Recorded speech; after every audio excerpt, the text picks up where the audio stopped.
타이베이에서 열린 컴퓨텍스 현장 다녀왔습니다. 컴퓨텍스는 1981년에 시작된 아시아 최대의 하드웨어 전시회인데요.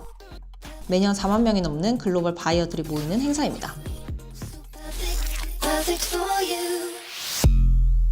안녕하세요. 공항에 왔습니다. 한 2년 전이었나요? 저희 인도 컨텐츠를 굉장히 고객분들이 많이 좋아해 주셨어가지고 또 언제 같이 가볼까 하고 있었는데, 사실 해외 탐방이 매니저 혼자 가는 게 아니라 다양한 기관분들도 계시고 증권사분들도 계시고 이렇게 같이 가는 경우가 많다 보니까 사실 촬영을 하기가 쉽지 않았는데, 이번에 또 저희 회사에서 혼자 가게 된 좋은 기회가 생겨서 공항에 왔습니다.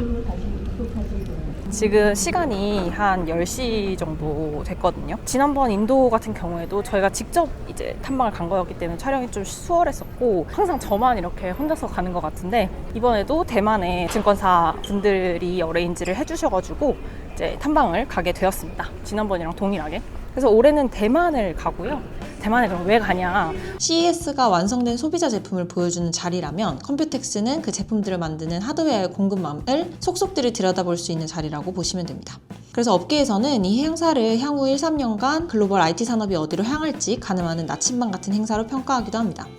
오늘이 2월 1일입니다. 올해는 제가 드디어 입사 이후 처음으로 컴퓨텍스를 참여하게 되었습니다. 컴퓨텍스에 가서 오늘 오전부터 젠스너 선생님께서 기조연설, 키노트 하시면서 다양한 아이디어들을 많이 말씀을 해주셨는데, 특히 그 중에서 가장 좀 화제가 됐던 부분이 CPU 쪽이었던 것 같아요.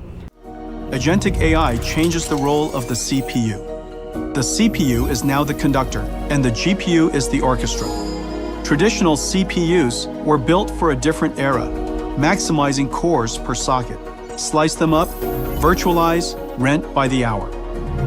In the age of agents, the CPU is now a bottleneck to GPU utilization, directly affecting token throughput, latency, and user experience.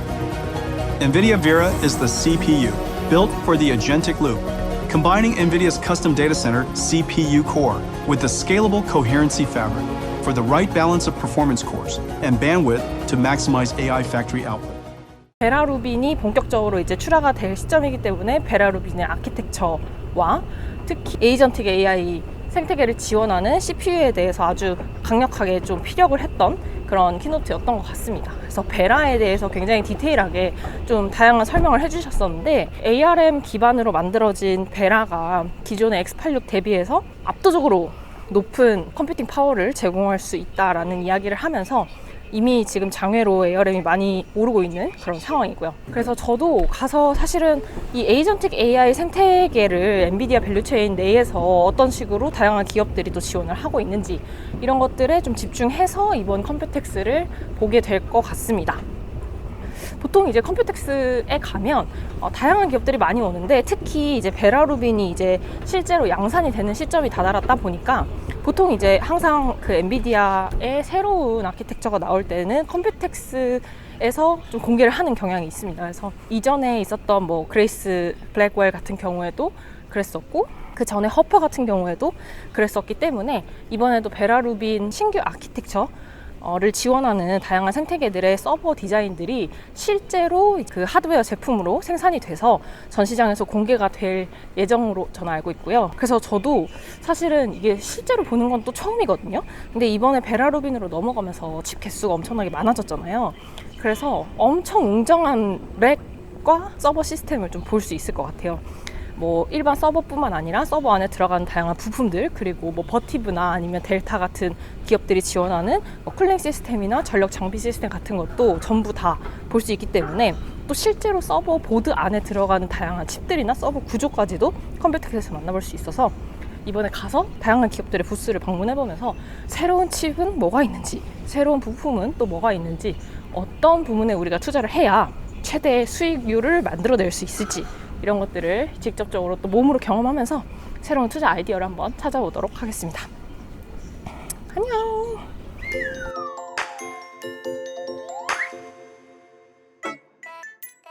도착을 했고요. 지금 이제 한 1시 50분 정도 된 것 같아요. 2시가 다 됐고, 내일 아침에는 출발하기 전에 또 연락이 오셨거든요. 내일 저의 투어를 도와줄 브로커분이 내일 아침 9시 50분까지 로비에서 만나기로 했습니다. 저도 지금 굉장히 떨리거든요. 처음 가보는 거라 이렇게 큰 행사는 네, 엄청난 글로벌 행사니까 여러분들 잘 아시는 미국 기업들, 인텔, NXP 요즘 핫한 그런 기업들도 다 오고 또 이 컴퓨텍스가 AI 컴퓨팅 쪽만 부스가 있는 게 아니고 요즘 또 핫한 로보틱스 쪽도 있고 완전히 신사업 넥스트 젠이라고 하는 또 코너가 있어가지고 그쪽에서는 우주나 이런 것들도 다루는 것 같더라고요. 그래서 당장에 투자할 수 있는 AI 관련된 아이디어도 많이 얻을 수 있겠지만 조금 더 긴 호흡으로 투자의 변화를 좀 지켜볼 수 있는 산업이나 섹터들도 저희가 같이 볼 수 있을 것 같아서 아주 재미있을 것 같습니다. 그럼 내일 만나요.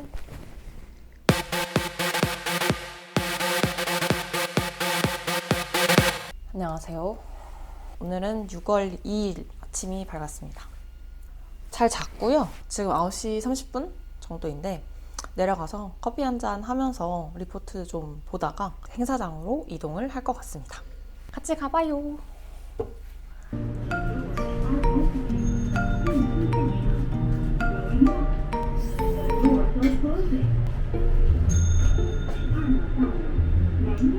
CES가 완성된 소비자 제품을 보여주는 자리라면 컴퓨텍스는 그 제품들을 만드는 하드웨어의 공급망을 속속들이 들여다볼 수 있는 자리입니다.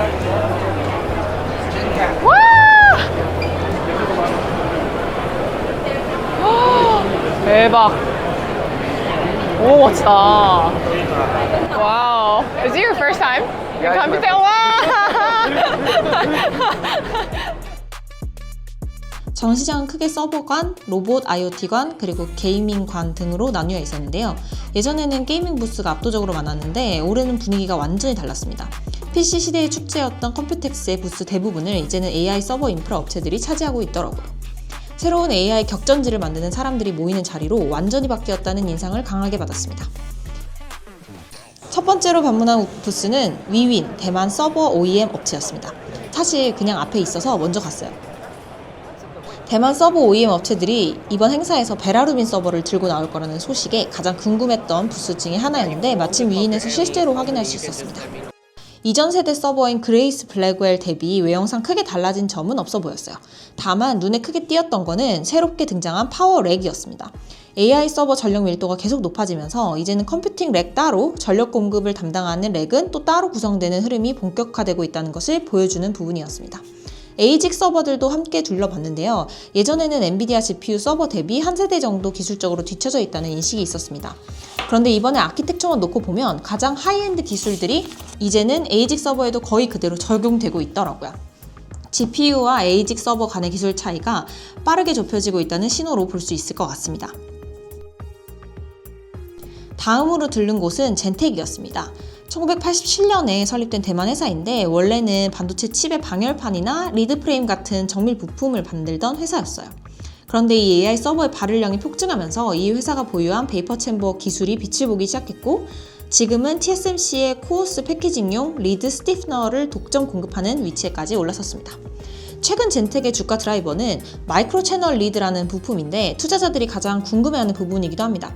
이 마이크로 채널 리드를 행사장에서 처음으로 실물을 볼 수 있었는데 이걸 쉽게 설명하면 반도체 칩을 마지막으로 패키징한 뚜껑 위에 작은 열 교환기를 붙여넣은 부품이라고 보시면 됩니다. 본질적으로는 기존의 칩을 냉각시켜주던 콜드 플레이트를 향후에 대체하게 될 차세대 반도체 냉각 부품이라는 점에서 의미가 있습니다. 다음으로 방문한 곳은 델타 일렉트로닉스입니다. 대만의 전력 관리 솔루션 기업으로 UPS와 전력 공급 장치 분야에서는 글로벌 1위를 하고 있는 기업인데요. 당연히 이번 부스에서 가장 눈에 띈 키워드는 800V DC였습니다. 기존의 GB200세대 서버에서는 AC 전력을 받아서 일단 54V DC로 변환한 다음에 그걸 각 보드가 다시 낮춰서 쓰는 2단계 변환 구조였습니다. 근데 다음 세대인 베라루빈 이후부터는 렉 하나당 전력 소모량이 더 커지기 때문에 기존의 저전압 구조로는 전류가 너무 커져서 이 케이블도 두꺼워지고 손실도 늘어나게 되는 한계에 부딪힙니다. 그래서 처음부터 800V 고전압으로 받아서 변환 단계를 줄여주는 이 아키텍처로 넘어가는 흐름이 본격화되고 있는 거죠. 이번 행사에서 사람들이 관심을 많이 가졌던 또 다른 분야가 모듈식 데이터 센터인데요. 인허가나 부품 수급의 병목 때문에 데이터 센터 건설이 계속 지체되니까 컨테이너 박스에다가 전력이나 냉각, IT 인프라를 미리 다 짜놓고 공장에서 사전 조립을 해놓은 상태에서 바로 현장에 가져다 꽂기만 하면 되는 이런 방식이 주목받고 있습니다. 다음은 파이슨입니다. 대만의 메모리 스토리지 컨트롤러 전문 업체인데 전 세계 SSD 5개 중에 1개가 파이슨 컨트롤러를 쓴다고 할 정도로 이 분야에서는 나름 독보적인 위치에 있는 회사입니다. 최근 AI 업계의 화두는 단순히 GPU 연산력이 아니라 AGI, 에이전틱 AI로 넘어가면서 폭증하는 메모리 부담일 텐데요. 파이슨은 이 지점을 정확히 공략했습니다. 이번 컴퓨텍스에서 공개한 제품이 파스칼이 AI 답티브 캐시 메모리라는 제품인데 미들웨어 기술을 통해서 D램을 SRAM처럼 쓸 수 있게 만든 다음 캐시 오버로드를 효율적으로 처리해주는 제품입니다. 이 제품을 쓰면 최대 8TB까지 캐시 메모리를 확장할 수 있고 LLM 트레이닝이나 인퍼런스를 할 때 굉장히 낮은 레이턴시를 유지하면서 더 큰 컨텍스트와 더 많은 KB 캐시를 처리할 수 있게 됩니다. 고가의 칩을 사용하는 입장에서는 이런 고가의 칩의 수명 관리와 효율성 측면에서 꽤 큰 이점을 얻는 셈이죠. 비싼 GPU나 D램을 무한정 늘릴 수는 없기 때문에 앞으로 다가올 AGI 시대에 가장 많이 필요해질 기술이 아닐까 생각합니다. 여러분들이 주로 폭스콘으로 잘 알고 있는 대만의 홍하이라고 하는 글로벌 OEM 1등 기업입니다. 이 홍하이 부스에서는 서버 조립 공정이 좀 눈길을 끌었는데요. 풀 오토메이션 된 것이 굉장히 인상적이었습니다. 기존에는 이 서버 한 대를 조립하는 데만 2시간 정도가 걸렸다고 해요. 그래서 실제로 GB200이 처음 나왔을 때 이 서버 조립이 병목이 걸려서 출하가 잘 되지 않았던 적이 있었습니다. 이제는 완전 자동화 라인을 통해서 5분 만에 조립이 끝나는 모습을 직접 확인할 수 있었어요. AI 서버 수요가 폭증하는 상황에서 이런 생산 효율화가 결국 공급망 전체의 캐파 확장 속도를 좌우하는 핵심 변수가 될 것으로 보입니다. 그리고 이눈이 형님 한 번만 영접하면 소원이 없겠다 했는데 마침 우리 최태원 회장님과 함께 따봉을 날리는 장면 제가 포착했습니다. 컴퓨텍스 온 보람이 있네요. 아주 좋은 기운 받고 가서 펀드 수익률도 쑥쑥쑥 오르길 바라봅니다.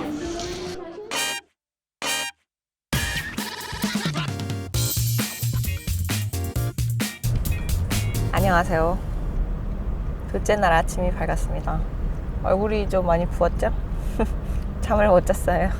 오늘도 잭슨이랑 같이 가는데 오늘은 행사장으로 안 가고 인디비주얼 미팅이 있어가지고 지금 다른 도시로 가서 PCB 드릴비트를 하는 기업을 만나러 갑니다. 그래서 드릴비트를 하는 탑포인트랑 그리고 끝나고 이제 시내에 있는 그 컴퓨텍스 행사장이 또 있어요. 그래서 그것도 한번 보고 그쪽에는 또 디스플레이 업체들이랑 전력 반도체?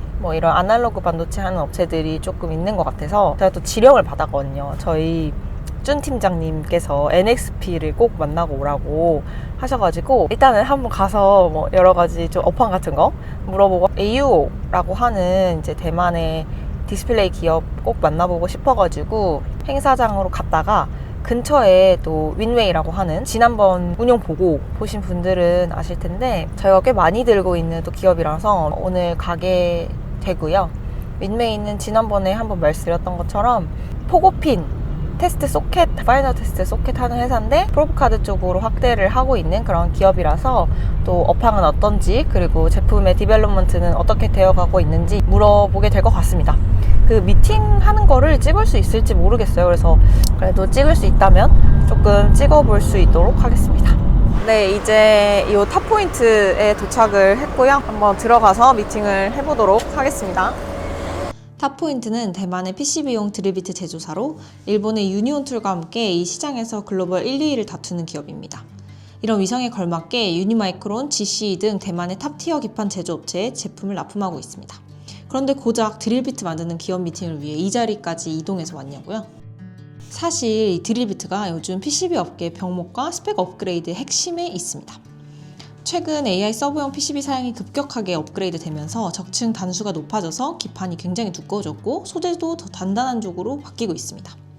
이렇게 단단하고 두꺼운 기판을 뚫으려면 그만큼 튼튼한 드릴비트가 필요한데 이때 쓰이는 게 바로 탑포인트가 만드는 코팅 드릴비트입니다. 고밀도의 고속 천공이 필수인 이 AI PCB는 코팅이 안 된 일반 드릴비트로는 가공 자체가 불가능하다고 하더라고요. 그래서 이 코팅 드릴비트가 AI PCB 시대에 필수제가 됐고 실제로 대만 시장에서도 이미 코팅 비중이 60%를 넘어섰습니다.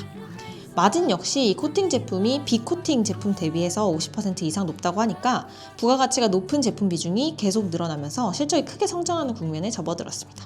거기다 또 드릴비트는 소모품이잖아요. 부러질 때마다 새로 사야 됩니다.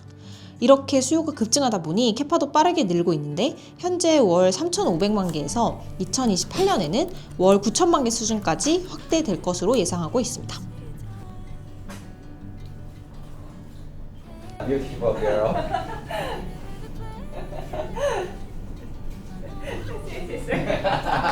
Okay. 이제 TWTC에 있는 그 컴퓨텍스를 또 보러 왔습니다. 여기 시내에 있는 곳인데 요 옆에서 지금 GTC를 하더라고요. 여기는 이제 바로 옆에 있는 건물인데 들어가 보도록 하겠습니다.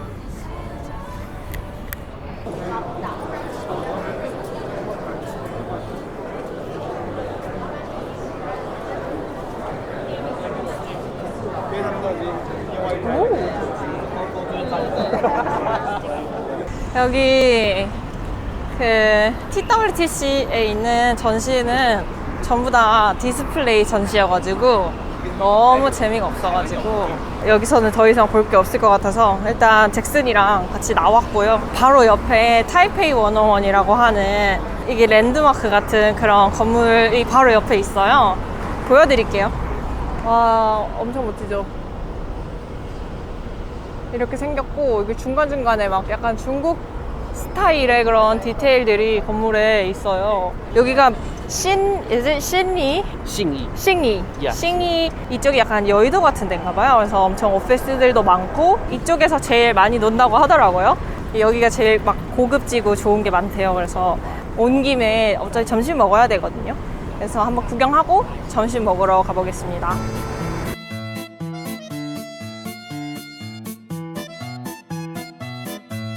점심 먹으러 왔습니다.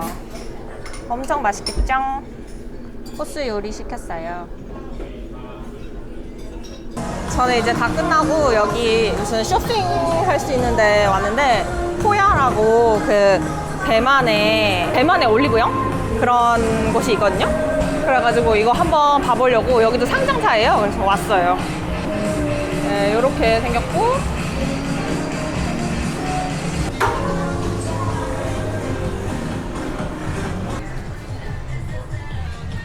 오, 한소희. 대만도 한류가 장난 아니래요. 오, 이것도 한국 거다. 아이미미 이것도 한국 거다. 약간 메인 코너에 있네. 멋있다.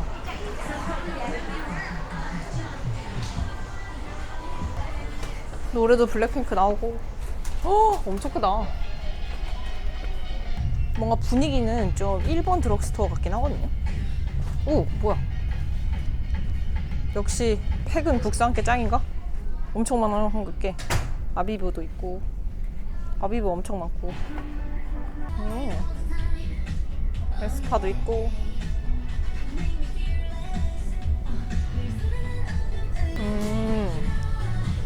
여기도 한국의 올리브영이랑 비슷하게 이런 간식들을 PB 상품으로 만들어서 팔거든요. 근데 조금 종류는 다른 것 같아요. 대만에 맞춰져 있는 이런 약간 중국식 과자들이 많고, 그리고 이런 중국 과자들도 또 다 PB 상품들. 맛있나? 오, 한국 라면도 엄청 많아요.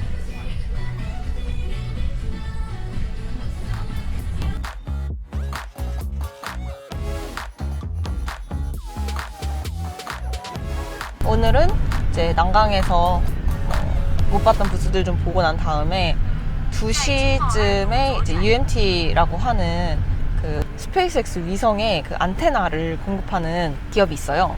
네, UMT가 거의 대부분의 안테나를 공급을 하고 있고, 이 대만 회사가 이제 스페이스X뿐만 아니라 뭐 블루 오리진이라든지 다양한 또 우주 기업들에 납품을 하고 있는 그런 아주 엣지가 있는 기업입니다. 그래서 또 스페이스 상장을 앞두고 있으니까, 근데 이 회사가 사실 정보가 많이 없어가지고 제가 이 회사의 기술에 대해서 뭐 엄청 디테일하게 알고 있진 않거든요. 그래서 가서 이제 매니지먼트 분들한테 이 기술에 대해서 조금 더 배우고, 그리고 또 어떤 특별한 기술적인 엣지가 있어서 뭐 스페이스X나 아니면 블루 오리진 뭐 이런 대형 우주 기업들에 다 납품을 하게 되었는지 이런 것도 좀 궁금해가지고 한번 오늘은 그렇게 일정을 짜봤습니다. 다음은 비즈링크였습니다. 이 회사는 광통신 부품, 서버 내부의 전선, 통신선 등을 다루는 회사입니다. 기존에는 미국의 크레도 향으로 AEC를 공급하는 비즈니스가 중심이었는데, 이번에는 광통신 포트폴리오를 확장한 모습을 볼 수 있었어요. 특히 이번 전시에서 새롭게 셔플박스를 공개했는데요. 셔플박스는 서버 렉에서 웜코스트를 기준으로 가장 고부가 가치인 패시브 광통신 장비 중 하나입니다. 기존 대만 기업 중에서는 브로웨이브 한 곳만 만들 수 있었던 제품인데, 이번에 비즈링크도 공개를 했다는데 굉장히 의미가 있는 부분입니다. 이 사진에 보이는 거는 FAU 파이버 어레이 유닛이라고 하는 부품입니다. 이게 CPO, 여러분들이 많이 들어보셨던 그 코-패키지드 옵틱이라는 기술의 핵심 부품인데요. 정기적 신호를 광신호로 변환해주는 역할을 합니다. 아주 얇은 광섬유를 마이크로미터 단위로 정밀하게 배열해서 붙여야 되는데, 이 정렬이 정확해야 빛이 정해진 통로를 그대로 지나가고 또 도파관을 거쳐서 다시 전기 신호로 변환될 수 있습니다. 미세한 오차만 발생해도 신호 손실로 이어지기 때문에 극도로 정밀한 공정이 요구되는 부품이에요. 그리고 여기서 보이는 이런 것들은 또 트랜시버입니다. 광통신 투자하신다면 가장 먼저 떠올리게 되는 부품일 텐데요. 점유율 1위는 중국의 이노라이트입니다.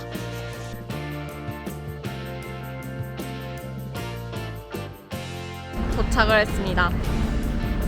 UMT 건물이고요. 여기 스페이스X에 들어가는 마이크로웨이브 안테나 만드는 데가 맞는지 의심이 조금 들 정도로 아주 건물이 이렇게 굉장히 좀 폐건물 같은 느낌이긴 한데, 근데 대만 사람들이 그 건물 외관에 대해서 엄청 신경을 안 쓴대요. 그래서 재개발도 잘 안 되고 건물주들이 동의를 안 해가지고 그냥 뭐 건물이 세워져 있고 부서지지만 않으면 됐지 뭘 보수를 해야 되냐, 이렇게 굉장히 좀 그 실용적으로 생각을 한다고 해가지고 아마도 그래서 외관이 좀 이런 것 같아요. 들어가 보겠습니다. UMT라고 부르는 이 회사는 스타링크와 아마존의 리오, 그러니까 저궤도 위성 안테나와 그리고 관련 부품들을 만드는 회사인데요. 원래는 5G나 RF 모듈을 하던 회사였는데, 지금은 매출의 80% 이상이 저궤도 위성, 즉 리오 사업에서 나오고 있습니다. 핵심 제품은 웨이브 가이드라고 하는 도파관인데, 쉽게 말하면 위성 신호가 전달되는 과정에서 소실되는 신호를 최소화해주는 부품입니다.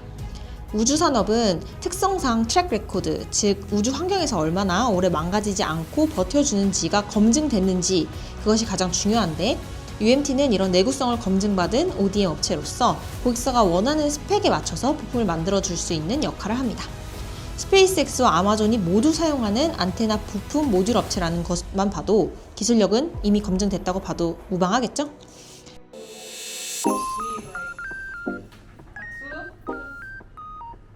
이렇게 며칠간의 대만 출장기를 보며 어떤 생각이 드셨나요?